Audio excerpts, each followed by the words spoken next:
Hello and welcome to the Freshworks Customer Happiness webinar series. This is a forum for best practices and thought leadership in customer experience. We bring you experts, peers, and practitioners in customer experience, service, and support to discuss the challenges and opportunities that the new IT is presenting. I'm Alan Bergson. I'm the Director of Community Outreach for Freshworks, and I'll be your host today. We're proud to present today's webinar in conjunction with Box. The BoxWorks conference is in 2 weeks, October 10th to 12th in San Francisco. If you plan to be there, please drop by the Freshservice booth and say hi. We will have some fun swag that will make you happy. While the title of this series is Customer Happiness, we know there is a strong correlation between happy employees and happy customers. There's also a new focus on customer experience of employees, our internal customers. Today's employees demand a new style of work and require a new style of IT. In this webinar, we're going to dive into how IT departments are focusing on employee experience. To help explore the topic, we're excited to have two innovative companies join us today, Box and Stitch Fix. Quickly, some housekeeping. This webinar is scheduled to run for about an hour. If you have any questions, you can click on the Q&A button. We'll have some time at the end to answer some questions. If we don't get to your question on air, we will definitely be sure to get you an answer. I will also answer the most popular question up front. Yes, a copy of this webinar will be available for you for replay. We have two very accomplished and innovative practitioners today. We have Mark Fenner. Mark is a senior program manager at Box, and he is responsible for employee productivity solutions and box-on-box initiatives at Box. He has over 15 years experience in the enterprise software industry with an emphasis on collaboration solutions and workplace productivity. We also have Ravindra Sunku.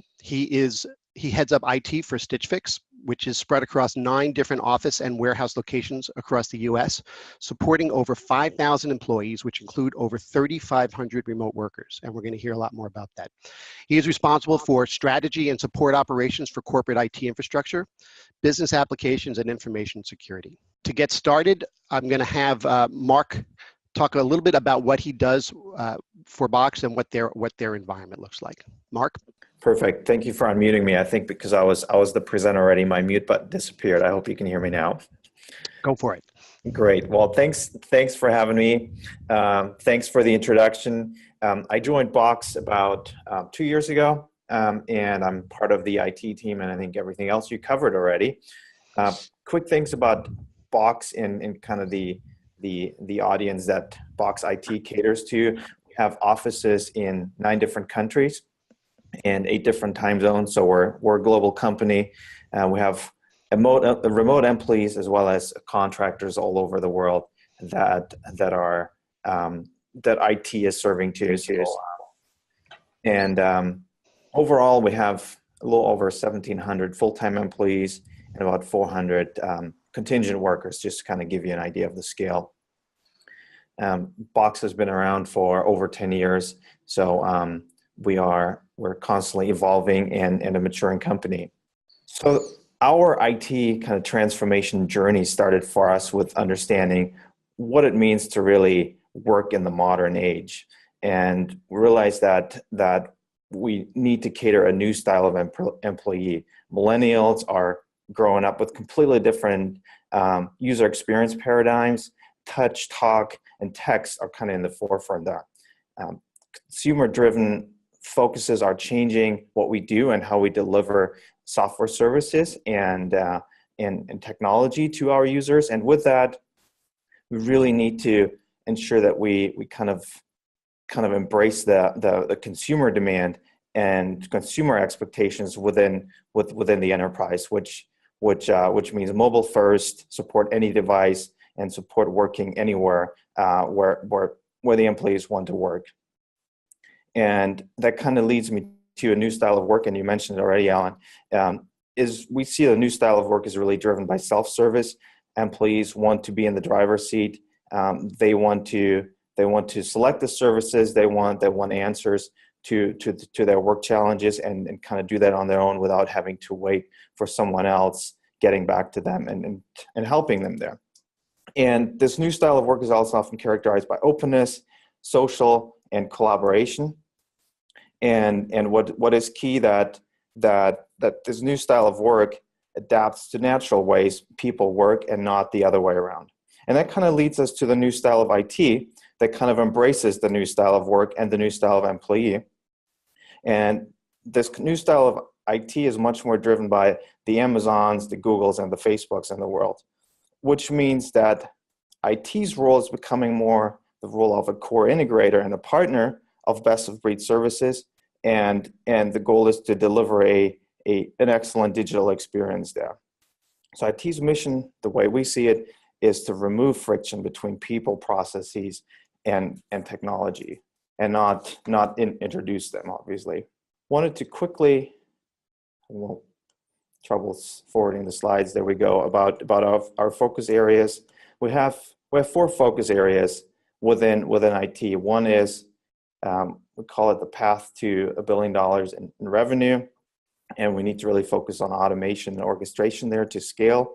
And what we realized is what got us to where we are today is not necessarily what is going to get us to our next milestone. So we must constantly learn, adapt, and evolve, and with that grow. Second focus areas is leverage big data. Obviously, we want to empower the organization with data. We want to be data driven to really make the best possible decisions. Box on Box is one of our cornerstones.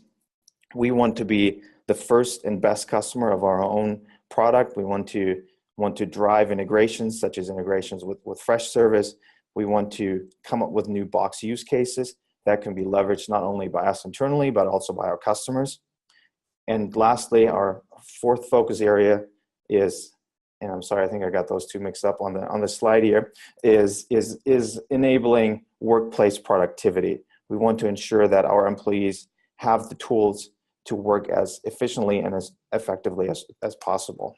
And just to kind of give you an idea of kind of the day-to-day grade of kind of Box IT, to kind of give you kind of an overview of the volume of requests and applications that we manage. So for us, keeping the lights on, of course, is important, but we really want to focus on what can we do to enable the business, to change the business, to really support the goal of becoming $1 billion company. So we delivered in the last quarter over 30 projects that were aiming around changing the business to continuously evolve.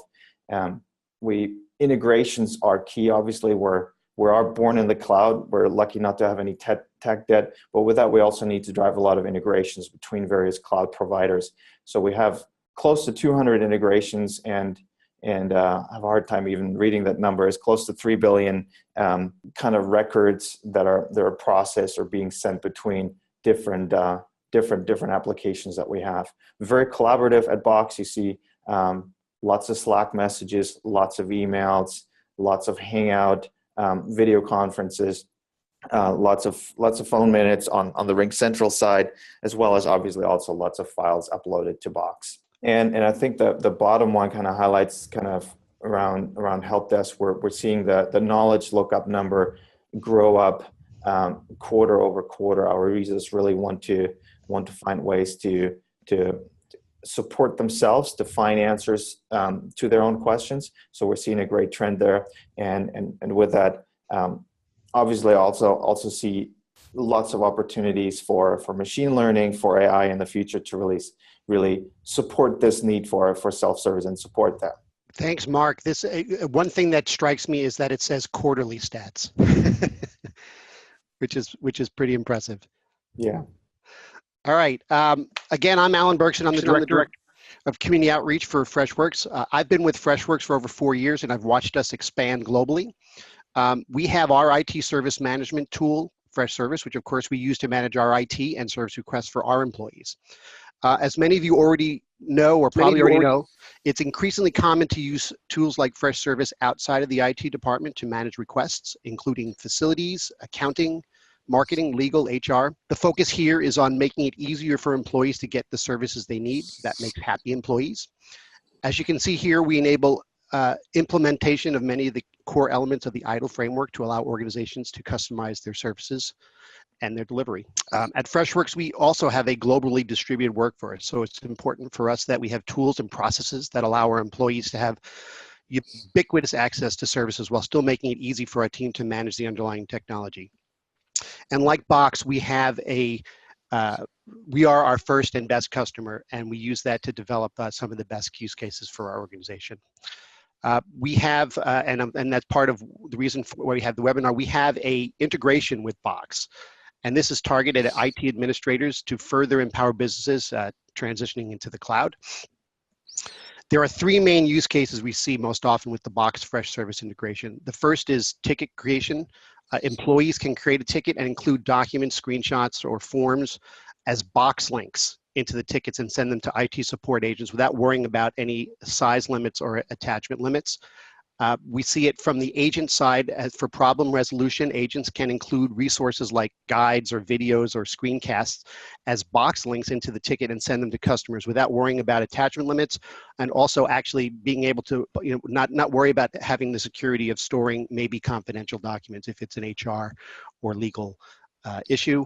And we also have what we call a change management, release management use case, which is agents can include resource guides as box links into tickets and then send them to customers to guide them through the needed action, again, without worrying about limits.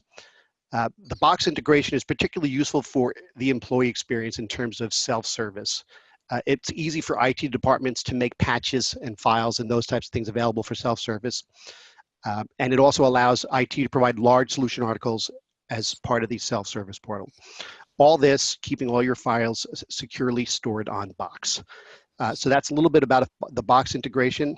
Ravindra, why don't you give us a little bit of idea about what your environment looks like? Thank you, Alan. I appreciate it. I'm Ravindra. I'm the head of IT here at Stitch Fix. I've been here a little under 2 years. I started here in December of 2015. Stitch Fix as a company, we are in the personal styling business. And if any of you haven't tried it, please give it a try. It's a lot of fun to get somebody to style clothes for you. You don't have to think about it. Just talking about IT at Stitch Fix, the company's been around for 7 years, but IT as a function has been only here for 2 years. So it's ever since I got here. So we are still a young organization from an execution standpoint. Even the company is 7 years old. Like Box, we are born in the cloud company, so that we really don't have any on-premise infrastructure that we have to maintain. And that brings its share of challenges.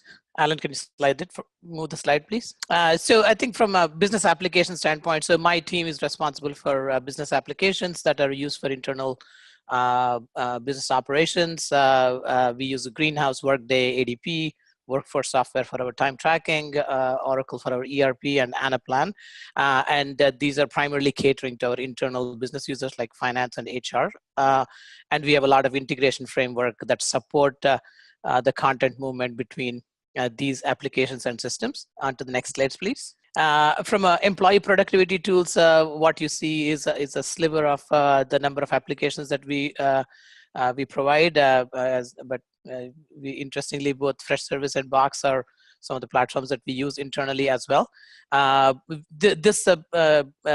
number of applications that we support is continuing to grow ever since I've been here, and that kind of brings the challenge again. This is again the flexibility of having our workforce have the ability to use any tool that they choose that can add productivity to them, and that kind of leads to our customer satisfaction. To the next slide, Alan. As I said, since I started here in 2015, at that time we were about 3,500 employees, and year over year we're growing about 70%, and we have a lot of compute and security needs, and then lots of dozens of applications and the integrations that we are maintaining, and this landscape continues to grow on an ongoing basis. Next slide, please.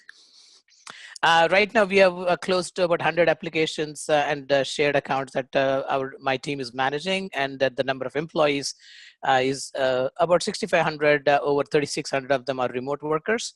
And I think one of the challenges that we've encountered at Stitch Fix, and that's something which has also led to our customer satisfaction, is that we've done a lot through automation, not through employees. So this whole framework of supporting this many employees is right now done by 6 people. So it's a very small team, and most of the resources are based here in headquarters. And since we've used a lot of automation to achieve the results, it has helped us save a lot of money.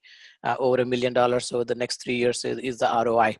It's in a nutshell. I mean, we are a rapidly growing organization, and we are striving to keep our customer satisfaction to the highest. So, Alan, back to you. Great, thanks, Ravindra. And just maybe you could just expand a little bit about what your definition of employees are, because I think that you have some unique challenges from that perspective, right? Correct. So I think for us, I mean, employees are our customers, and I think similar to what Mark shared at Box, we do deal with a lot of millennials, but at the same time, if I look at the employee or our customer population, internal customer population, it ranges from like anywhere from like 20 plus years old all the way to 70 plus years old. So because a lot of our remote stylists are probably stay-at-home parents or like a family, and then they're doing the styling work for Stitch Fix. So we are catering to a very diverse population, and we are trying to tune our IT processes to kind of gain customer satisfaction across the entire demographic. That's a lot of moving parts. That's a lot of moving parts. All right, so let's get into the heart of our webinar here today. Employee happiness is what we're really focused on. The whole idea of our internal customers, our employees, our internal customers. Mark, maybe let's start with you. What does employee happiness mean to you and to Box, and how do you define that word customer? Yeah, so customer are our employees, and we refer to them typically as Boxers. Box employees are Boxers, and customer happiness, employee happiness is absolutely critical for us.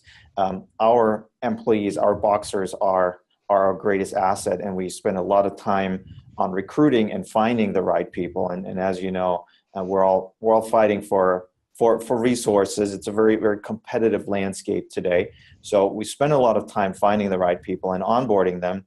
So we want to make sure that they can really maximize their potential and become highly productive. And we also want them to be happy at their workplace and not getting frustrated.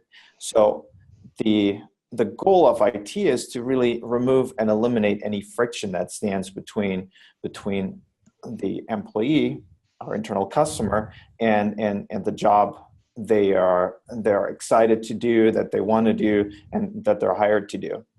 So we want to provide them with tools that are easy to use, that are familiar, that resonate well with them. We want to make it easy for let's say for video conference calls, to really make them one click and not have them waste time and get frustrated on getting a video conference started, getting a conference call started, finding a meeting room, finding their way around in the office, finding tools that work for them and help them versus add additional burden onto them. Yeah, two things that stick out for me there, Mark, are reducing the friction and tools that at least the tools that they're familiar with, and the user experience that they're familiar with. That's really important, I think.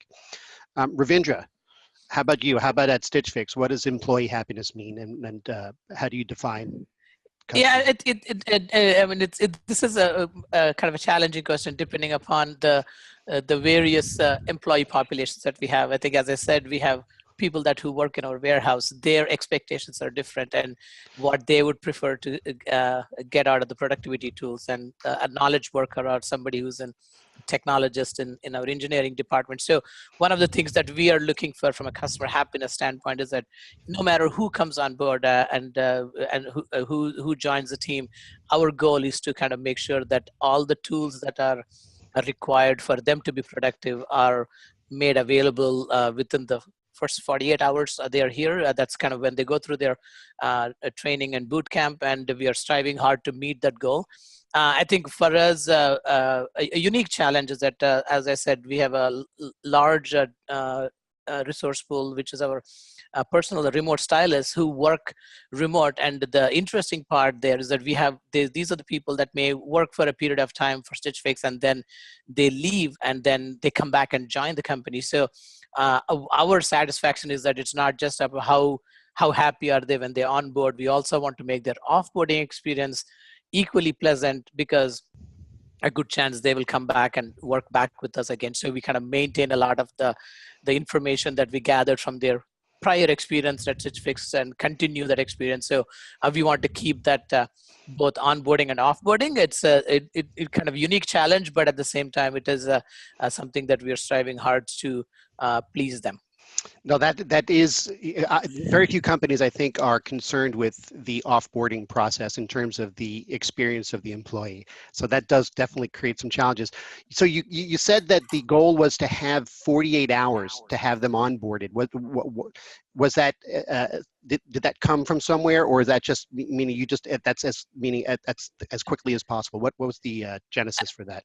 Typically, whenever we onboard an employee, we have like a first day is kind of their orientation. Second day, they have a tour of our facilities and some hands-on interaction with our proprietary applications. And typically by day 2 is when they actually get in front of their workstation and start working on what they need to do. So that is kind of our outer target, and we are definitely trying to beat that. So the 48 hours is just that before they actually start executing on their role is when we want to make sure all the correct tools are available for them so that they can hit the ground running. Great, thanks. So let's talk about IT's role in customer experience. And what I want to include here is not, because we did talk a little bit about how to deliver it, but also I'm just curious how you measure it. How do you measure employee happiness, and what are some of the metrics, or whether they're hard or soft metrics that you use to keep an eye on that? Mark, you want to get us started? Sure, absolutely. So I think the role of IT in customer happiness, mentioned some of it before, is really providing the employees with the right tools, especially when like Box, we're a technology company. We need technology to do our work, so we want to make sure they have the right tools. So I think that's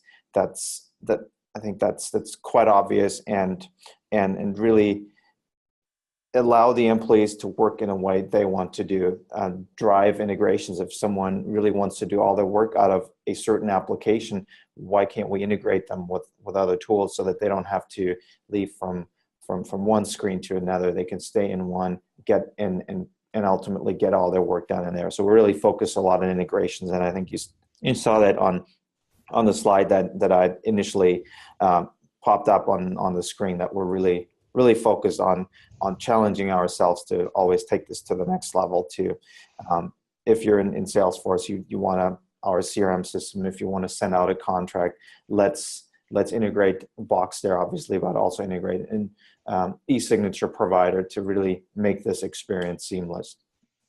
The way we measure customer experience, customer happiness, there are multiple ways. One is when it comes to help desk tickets, we always follow up with a short customer satisfaction survey, and we're really fortunate that we're getting really good feedback from our internal customers there. But nevertheless, there's always room for improvement, and we often get some feedback that is a little more detailed around comments on what can be done to even improve the service there. We're trying to bring the service to our internal customers. So we have a tech center. We kind of our version of a Genius bar, and it's centrally located in the building, in the lunchroom. So if an employee has a problem with their technology, they can walk up to the bar, to the Genius bar, and get help right away without having to file a ticket, wait a day, or wait 2 days until they're helped. So we're really focused on quick turnaround times. Last way of getting feedback is company-wide surveys, which we run on an annual or biannual basis. There's always an area in there too to kind of ask about technology, ask about friction or lack thereof, hopefully, that the internal customers, the employees, are faced with, and we use that data also to kind of drive larger improvements. That's great. No, we have a similar. We have a lot of our culture at Freshservice and Freshworks is to be treat the business as if you're a business owner, and so you to go out and find whatever you need to do it. And so you talked about if one of your employees is using a tool and it's useful, how do I incorporate it into the experience and make sure that it works with everything within the organization? That resonates a lot. Ravindra, the role of IT in the customer experience, and how do you guys measure? I think it is in some sense a similar lines like Mark is handling it at Box. I mean, we are definitely in an earlier stage than a mature organization.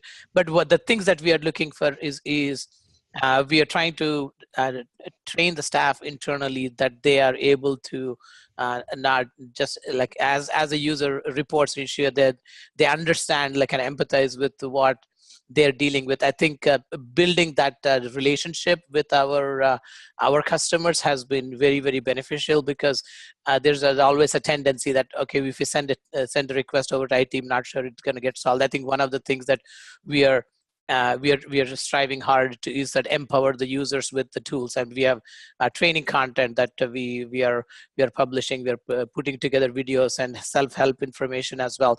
I think our biggest challenge is our remote stylists, because their working hours are flexible, so they could be working from 7 in the night to 1 in the morning East Coast time, and most of my team here is on the West Coast. So we are trying to get as much of that information to them as possible so that they can help themselves. We do have, from a measure perspective, we have an internal survey that goes out on a monthly basis from the company to get a pulse of the organization. We use a tool called Tiny Pulse, and there's a section in there which solicits feedback on anything, any unhappiness for our customers, which are our employees. And the Stitch Fix team has been very vocal in sharing information and giving us feedback.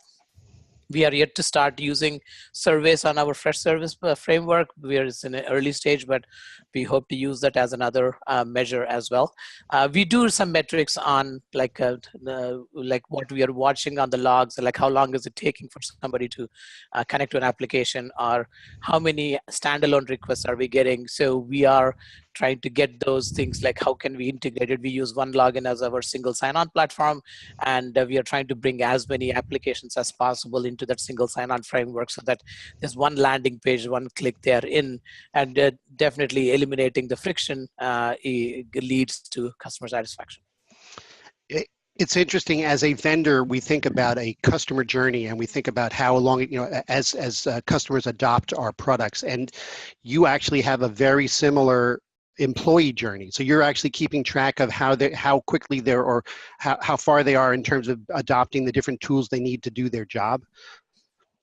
Yes, we are. So we are, I think when we reach out to each of our business partners on a periodic basis, can understand what are the tools that they're using and how closely they're integrated. So since my role is beyond the productivity tools, my team also handles the business application side. We're also looking for opportunities how we can tie things together so that there's less friction for them to toggle between applications, toggle between tools, and look up information. So we are looking at like how do we collectively bring in productivity. I think we kind of see IT as that enabling function. We are here to help them achieve their productivity goals, and we are putting things on the roadmap, things which I typically wouldn't have thought about, but we are working with the business partners to help champion that and also be their technology partner as they do their tool selection, or as they look at any technology, like how best we can tie it all together, both from a user experience standpoint as well as how it can tie in with other tools. Another component that I heard, if I got it correctly, is education, in terms of your users having to learn the different tools and processes. Do you measure that at all, or do you have a way of measuring the effectiveness of that? I think right now we are doing a little bit of that. So we are providing the tools, and as part of the onboarding process, we have some content that we are putting on our intranet. We are also looking at some specialized tools. I think some of the feature functionality that will actually give them productivity. We are actually putting that in our learning management platform, where we are coaching them to that they need to complete the training, or to make sure that they're able to learn the features and functionality to be productive. So, and we're getting feedback to go back and make additional enhancements to the tools. And we try to keep those training guides and learning content as current as possible. As our public cloud applications are adding features, we're going back and refining it. So it is a journey. It doesn't stop. And I think the challenge of working in a public cloud environment is that like companies like Box or Freshservice, you release new features, we got to go train our users how to use them again. So it's a continuous process. Mark, do you want to add something to that? Just thinking about how, as an IT organization, we're essentially an internal vendor, and you want to know that the services you provided are being used, or how they're being used, or whether they're still useful. How do you focus on that? I mean, how do you? I know you have your stats. Is that how you keep an eye on what's being used and what's not? Stats are definitely very helpful in determining what is being used and what is not being used. But we're also, IT has established a partnership with the business. We have various folks within IT that support the various business units. Their ops units, there's marketing ops, sales ops, and those teams, IT and those respective customer representatives, let's call them that way. We meet regularly to always get a pulse check of, hey, the tools that we're supporting today and providing today, are they sufficient? Is there room for improvement? We obviously talk to peers as well, to our personal and professional network, to continuously learn about what our friends in the business are doing, to kind of see if there are other ways for us to improve our offering and optimize the tool set that we're providing our employees with. So I think the kind of personal relationship, personal dialogue is absolutely critical in getting feedback, but then also moving one step ahead in like introducing change and also driving education around new tools, getting executive support, getting leadership buy-in, makes it a whole lot easier to introduce new applications, new services. Yeah, when we were talking before the webinar, you mentioned that you do like for Slack, you had a Slack day. Yeah, exactly. Yeah. Can you talk a little bit about how that works for you, and how that came together? Definitely. Yeah. So when we introduce net new technology that is targeted to a larger audience or a particular audience, we do offer specific training for Slack. We as you mentioned, we had a Slack day. We had folks from Slack be in our office for an entire day and run various sessions, general sessions, as well as sessions targeted to specific user groups, such as engineering users, sales users, to really introduce use cases that resonate with the audience, and use cases that will ultimately help them kind of use the tool in a very effective way to help them with their daily tasks. That's great. So I want to now go on to the fun part, which is challenges. I'm sure that there are many people who are listening saying, I would love to be where you are in terms of having so many products integrated, having onboarding processes, bringing in the tools, and the whole idea of shadow IT, the fact that this is non-endorsed quote unquote products. Can you talk about, and maybe Ravindra, will start with you. Let's talk about some of the challenges you faced, particularly in terms of adoption and trying to wrangle all that stuff together. And I know you started from scratch, so you probably have some really good stories from that perspective. Definitely. So I think like what you have on the slide, I mean, I think Stitch Fix as an organization, like born in the cloud, very open, honest culture. I think the companies from the foundationally has been that provide any tool that brings value to the organization. They can that can execute efficiently, and they can bring in that, not be constrained by the like a predefined set of tools. So and as I said, IT as an organization is only 2 years old versus the company being 5 years old. So we had a lot of shadow IT. So the challenges are around trying to keep up with the various tools that are available. I think the biggest challenge for me is that in the nature of SaaS applications, anybody who's got a credit card and they love the tool that they see someplace, they want to use it. I think and they go sign up for it, and then they realize after 3 months in that I can't keep up with adding people, removing people. So fortunately for us, we have people coming back to IT saying that, hey, I use this tool, but there's just too many people who want this tool. Can you help manage this stuff? So we are actually trying to bring a lot of the technology procurement and the technology provisioning into IT. So it's been a lot of it's almost like a CSI type thing. Like I'm trying to find this thing every time I talk to somebody saying that I use this tool. I'm like, oh, I did not know about this. So there's a lot of discovery. I think from a technology perspective, it's great that we can tie it all together.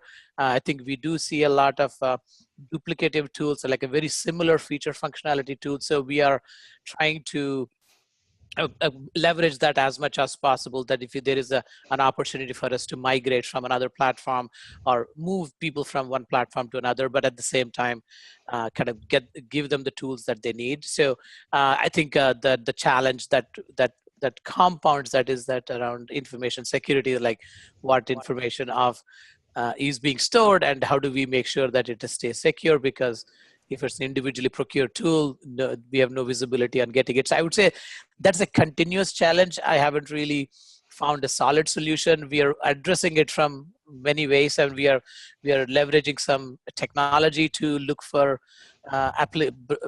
web-based applications that people are using. OneLogin has a tool that they add it's part of the platform, which allows you to do app discovery. So that's one way we are coming around it. We're hoping people communicate back saying that this is something that I'm using. So that's one way we are addressing it. We are also partnered with our finance business team to look for people who are expensing software purchases through their expense processing to see if it is something that we can bring back into IT. So definitely a lot of challenges, but at the same time, we are partnering with our technology partners, like the companies that we work with, to say, how can you guys help address these things? So we're using that as leverage to kind of influence our the tools that we use so that they can address the problem, so that we don't have to solve it within IT, and its benefits any IT professional, anybody who's in my shoes across the IT enterprise. That's the new model, isn't it? And we see that with at Freshworks, the model of partnering with your product, which are essentially service providers, to help you solve your problems, because it gives you a little bit more leverage. Mark, challenges that you've faced, and you've got a much more mature organization, but at the same time, I'm sure that a lot of the challenges might resonate with our audience. Yeah, I think Ravindra summed it up pretty well. No, I think a lot of it sounded very familiar. We've seen very similar things at Box. I mean, as we mentioned, we kind of believe in providing our employees the tools they need to be productive, and with that, we also believe in choice within reason. So we may offer redundant services. We're probably not one of the very few, but it's not that common that we offer both Office 365 as well as Google Apps productivity suites to our users. So we kind of give them the choice there. But of course, it needs to be within reason, because if we have too much of the same, it causes confusion, and shadow IT can sometimes lead to that. I think what helps us is definitely our culture here too. On the one hand, one of our values is GSD, which literally stands for Get Shit Done. But then we also have another value that is Make Mom Proud. So we don't want to end up with a huge mess of siloed services that don't work together. So our employees, our Boxers, they understand that. They really see the value of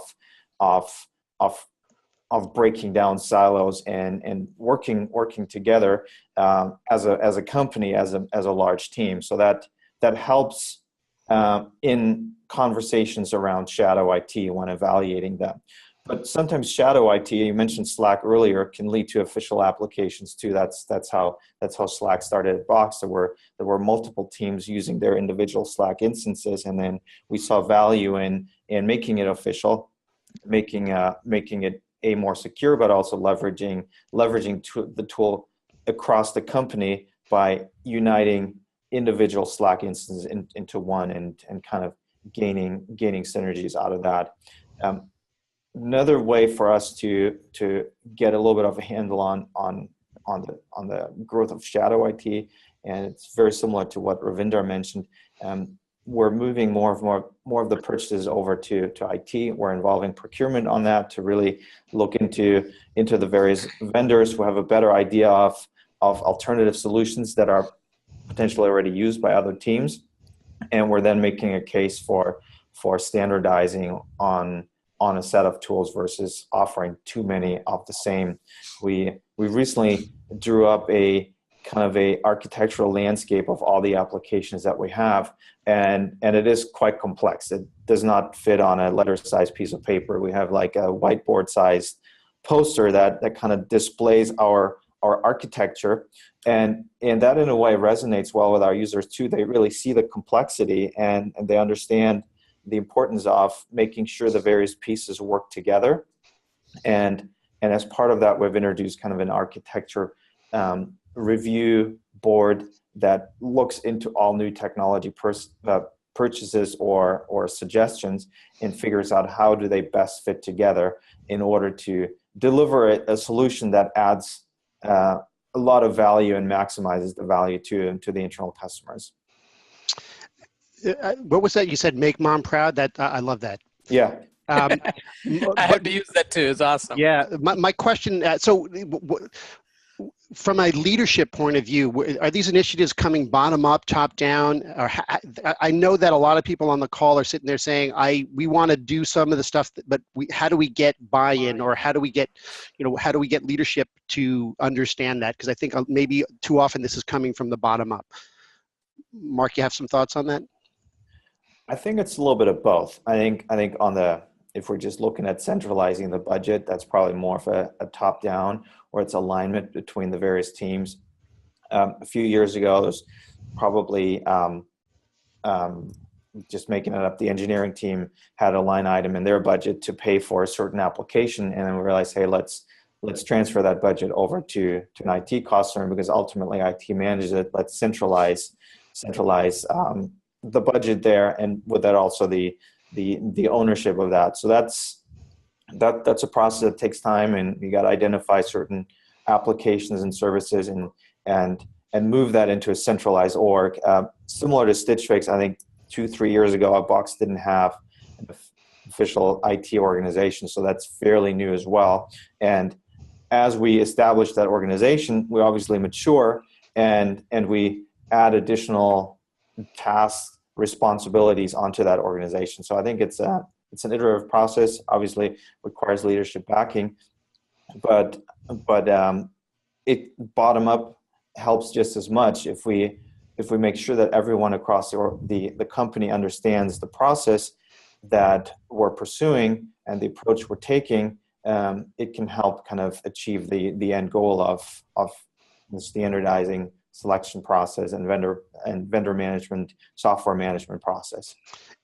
At Box, how do you get that group, the engineering group, the marketing group, whoever it is who's got it, how do you get them to give up control is probably not the right way to describe it, but how do you get them to let you control it from a central IT as opposed to, they put in their credit card or they have their own little budget that covers it? I think as those initial couple $100 purchases all of a sudden scale and more and more employees want to jump on that, there's a lot of operational overhead. So oftentimes those teams are happy to just hand off the ownership of those tools and say, okay, you just do it for me. I'm just your customer now. I'm just expecting this to work and expect the renewal to go over smoothly and expect you to integrate single sign-on. I don't want anything to do with that. So I think there's a benefit in there. So yes, maybe they're giving up some control, but there's a big gain in there too. I don't know how it is for you, Ravindra, at Stitch Fix, if you see the same or if you experience hurdles there in kind of. It is kind of very similar. So I think from like at a macro level, we are approaching it three different ways. One is from the financial planning team. They are looking for line items which sound like software, and they kind of flag it, saying that is this a software that is provisioned by IT and you're just funding it through your cost center, or is it something that is used more than? So there's one checkpoint where they kind of flag it to the business owner. So we kind of partnered with the financial planning team, definitely accounts payable, where they see an invoice come up and they don't see it is coming through IT. So that's the secondary part. And the third wave has been, we partnered with our legal departments. Anytime there's a contract that comes along, they are actually kind of gatekeeping to say, hey, did you run this by security? Did you run this by IT? So we are partnering with these other organizations who are in that kind of like a technology procurement supply chain as such. So that is definitely helping the process. And to similar to Mark, like with the way you're handling it, is that the technology organizations are handing it over to IT, saying that this has become too big for me to manage. This is not my core competency. Can you guys handle it? So we're seeing a convergence from both ways. I think some of the things that we have done is that if it's a tool that is exclusively used for that organization, we are managing the procurement and the top level provisioning component of it, but we are not. But we are leaving the flexibility to administer the application to the business unit. But if it's a tool that's being used across multiple business units or multiple departments, we are centralizing it in IT. So that's kind of been our delineation, because we want to make sure that if it's used by multiple groups, any changes, any administration on it has to be coordinated. So it's a different flavor, but we are all striving to kind of help our business partners to be successful, at the same time extend our capabilities on like contract negotiation and technology provisioning. We are giving those tools to them to help manage their applications. Yeah, what I'm hearing here, and I certainly agree, is that it's less about control and more about partnering and focusing on outcomes that are best for the business. So it's not a question of no, it's a question of more, how do we make this work? Because if it's going to be good for the business, then we need to make it work. Now I want to get into the fun part, which this is my favorite part, because I always like to ask, when you do projects, you set out with expectations, but there's always what I call serendipities, or some surprise outcome that you didn't expect. What as you know, and let's start with you, Ravindra, because you a lot of this stuff in terms of is newer for you. What was some interesting or some surprise that you found in terms of building out your your customer experience, or some discovery? Yeah, I think one classic example is that year and a half ago, we started embarking on planning our single sign-on platform. We said, okay, we're going to get a single sign-on platform for the company, and then we went through tool evaluation. Then we were ready to kind of kick off the project, and then lo and behold, somebody said, hey, by the way, we have 2 other domains outside of stitchfix.com, which our employees use, which we had no idea about. So it is like, I mean, there are things that come out of the woodwork, which we never anticipated. Right. The moment we said, hey, we're going to do it, we're going to make this cutover happen. And then we had to actually pause the project to say, okay, now let us work on domain consolidation first. So there's a lot of unearthing, like legacy that people kind of put together. So I think I would say, unfortunately, even though we've delivered a lot of projects, more than I think several of them really did not meet the initial anticipated timeline, because we found these surprises. I think I would say an advice to anybody who's starting in an IT organization or building an IT organization on an established company, I would say look for those things. I mean, keep the ear to the ground. I would say that would be my advice. Like, build those partnerships across the business unit, so that a lot of times you find through conversation, somebody said, oh, by the way, we're setting up something in this place for using. So like, we have an operations team that is implementing tools on an iPod. in our warehouse, which we had no idea. And we said, wait a Wow. second, how would IT will take care of the provisioning and make sure it is up to speed with everything else. So it is one of those things. It's like sometimes it's after the fact, sometimes it's purely education. So I think we do have our share of surprises, but that's what keeps the job exciting. Now, listening is a very important skill. We're coming to the end. If you've got any questions, please click on the Q&A button. We do have a couple of questions that come in. There's a Q&A button on your panel. Ask your questions. If we can get to them now, we will. If not, we will certainly get to them after. Mark, talk to me about some serendipities, some surprises that you've got to share. I think we've had our fair share of similar surprises that Ravindra mentioned as well. One that comes to mind, like a couple of years back, around the time when I joined, I think we pretty much had each and every video conferencing tool available within Box that's out there. A lot of them purchased on individual credit cards or by certain teams. So that was definitely a huge surprise, at least for me. I came from a larger company prior to that, and there was one standard, maybe two, and here we had, which one of the 10 would you like to use today? So I think we've definitely consolidated that again with keeping choice within reason in mind. I think that kind of comes with kind of the whole evolving business with growing up. And I mentioned it earlier. I think one kind of advice or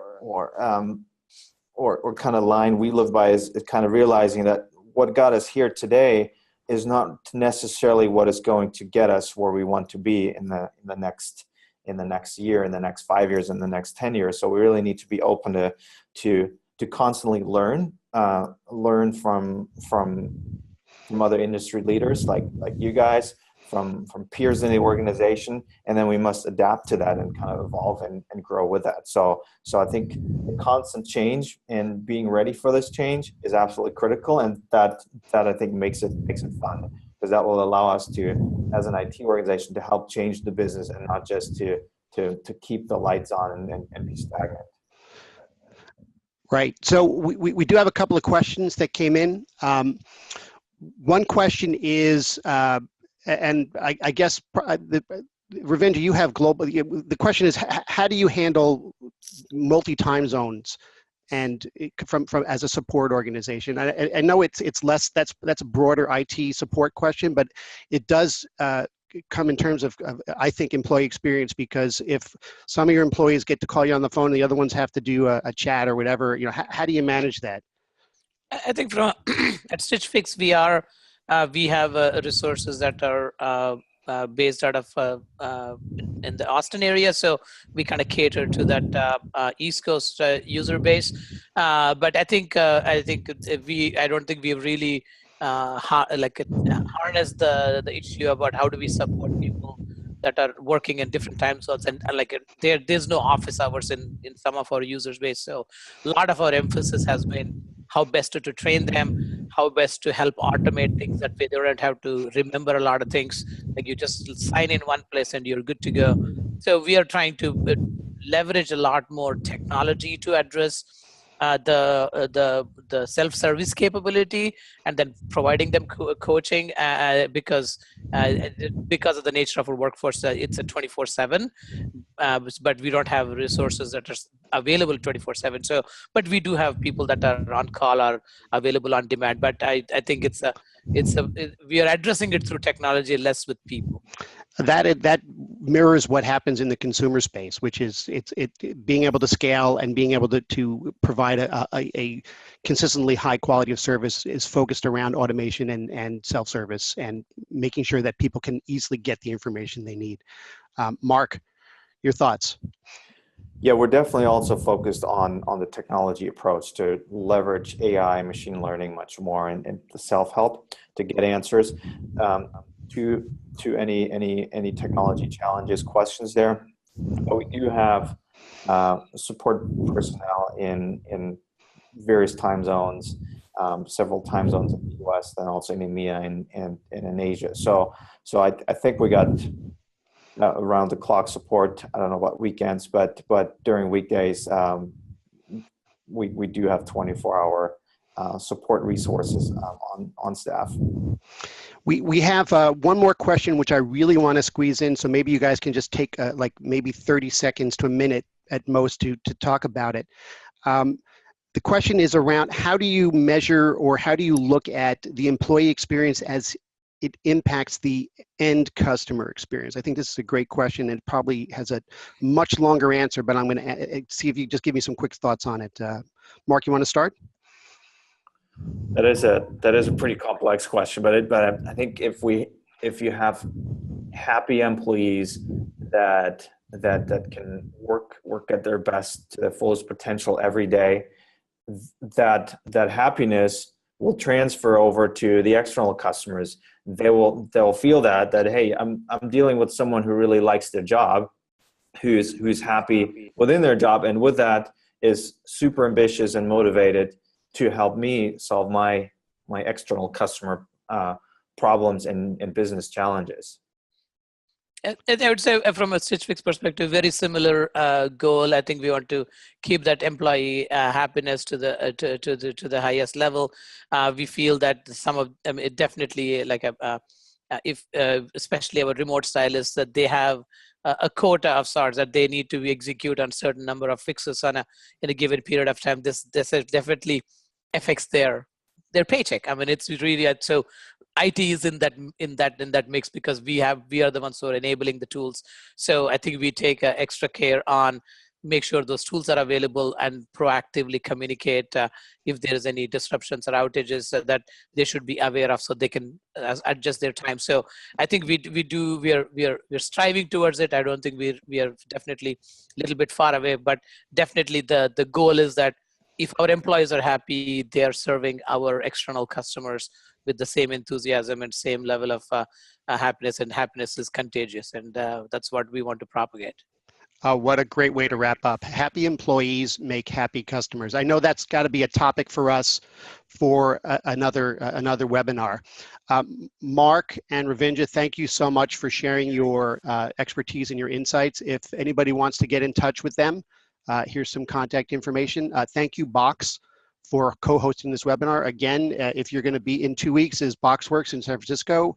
If you're going to be there, please stop by the Freshservice booth. We will have some swag and we can have some nice conversations. Certainly check out freshservice.com and you can see our Freshservice Box integration. Thank you for joining us today, and we will see you on our next webinar.